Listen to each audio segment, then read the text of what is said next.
السلام علیکم ورحمۃ اللہ وبرکاتہ۔ الحمدللہ رب العالمین والعاقبۃ للمتقین والصلاة والسلام علی سید الانبیاء والمرسلین وعلی آلہ واصحابہ ومن تبعہم بإحسان الی یوم الدین۔ سامعین کرام، رب تبارک و تعالی کا ارشاد اور فرمان ہے وَاعْتَصِمُوا بِحَبْلِ اللَّهِ جَمِيعًا وَلَا تَفَرَّقُوا۔ تم سب کے سب مل کر اللہ کی رسی کو یعنی قرآن پاک کو تھام لو، یعنی اپنا لو، اختیار کر لو، اور فرقوں میں تقسیم نہ ہو، فرقوں میں جدا جدا نہ ہو۔ اور نبی پاک صلی اللہ علیہ وسلم نے آج سے تقریباً 1500 سال پہلے یہ بھی بتا دیا تھا کہ سابقہ امتوں میں بنی اسرائیل میں 72 فرقے ہو گئے تھے، اور میری امت کے اندر 73 فرقے ہو جائیں گے۔ اور آپ نے اس بات سے بھی آگاہ کر دیا تھا کلہم فی النار، سارے کے سارے فرقے جو ہیں یہ جہنم میں جائیں گے، الا ملۃ واحدہ، مگر ایک گروہ، ایک جماعت جو جنت میں جائے گی۔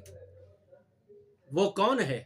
اس کے لیے بھی آپ نے ارشاد فرما دیا ما انا علیہ و اصحابی، اور ایک روایت میں واصحابی الیوم کا بھی لفظ ہے۔ جس دین پر، جس مسلک پر، جس نظریے پر، جس عقیدے پر، جس عمل پر نبی پاک صلی اللہ علیہ وسلم ہیں اور آپ کے صحابہ ہیں، اس پر جو بھی ہوگا وہ یقیناً جنتی ہے، جنت میں جائے گا۔ اور اس سے ہٹ کر جس نے بھی مختلف راہیں اپنائی ہوئی ہوں گی اور اختیار کی ہوئی ہوں گی، اللہ اور اس کے رسول صلی اللہ علیہ وسلم کے واضح فرامین آ جانے کے باوجود مفتی طارق مسعود صاحب کی طرح سے یہ کہنے لگ جائیں گے کہ ٹھیک ہے ادھر قرآن پاک کی آیت ہے، مفتی الیاس گمن صاحب کی طرح سے یہ کہنے لگ جائیں گے کہ قرآن پاک کی آیت ایک طرف ہے، دوسری طرف ہمارا مجتہد ہے، اور آیت کچھ کہہ رہی ہے، مجتہد کچھ کہہ رہا ہے، تو قرآن کی آیت کو چھوڑ دیں گے، مجتہد کی بات کو نہیں چھوڑیں گے، اس لیے کہ اس کو بھی آیت معلوم تھی۔ ظاہری بات ہے، پھر یہ جنت میں جائیں گے کیا؟ جو قرآن کو چھوڑ دے، کہہ دیں کہ قرآن کی آیت کو رہنے دو، اس کو ایک طرف رکھ دو، ہمارے مجتہد کی بات کو ہے اس کو مانو جو وہ کہہ رہا ہے۔ یہی چیزیں ہمارے صرف دیوبندیوں ہی میں نہیں بلکہ بریلویوں میں بھی ہے، یہی چیزیں شیعوں میں بھی ہیں، لیکن یہ چیز آپ کو اہل حدیثوں میں نہیں ملے گی۔ اہل حدیث کوئی فرقہ نہیں ہے۔ اللہ نے فرمایا اللہ نزل احسن الحدیث، اللہ نے قرآن پاک کو فرمایا کہ بہترین حدیث نازل کی ہے، اور نبی پاک صلی اللہ علیہ وسلم کی جو بھی تعلیمات ہیں، سنت ہے، اس کو بھی حدیث کہتے ہیں۔ یہ قرآن کو اور نبی کی تعلیمات کو، حدیث کے ماننے والوں کو اہل حدیث کہا جاتا ہے، یہ کوئی فرقہ نہیں ہے۔ یہ واعتصموا بحبل اللہ جمیعا ولا تفرقوا کے تحت قرآن پاک کو سب تھامے ہوئے ہیں۔ اہل حدیثوں کی کوئی بھی جماعت دیکھ لیں، تنظیمی اعتبار سے اپنے اپنے علاقے میں الگ الگ نظم و ضبط ہوتا ہے، لیکن سب کا نظریہ ایک ہے، سب کا عقیدہ ایک ہے، سب کا عمل ایک ہے، سب قرآن کو مانتے ہیں اور نبی پاک صلی اللہ علیہ وسلم کی احادیث کو مانتے ہیں۔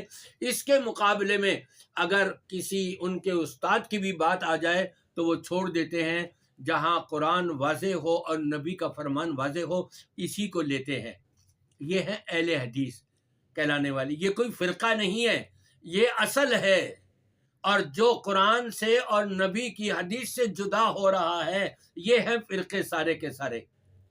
اب آپ دیکھیں جب فرقے بنتے چلے جاتے ہیں ہمارے پاکستان کے اندر، دیوبندیوں میں بھی کتنے فرقے ہیں، حیاتی الگ ہے، مماتی الگ ہے، اور پتہ نہیں کیا کیا فرقے بنے ہوئے ہیں ان کے اندر۔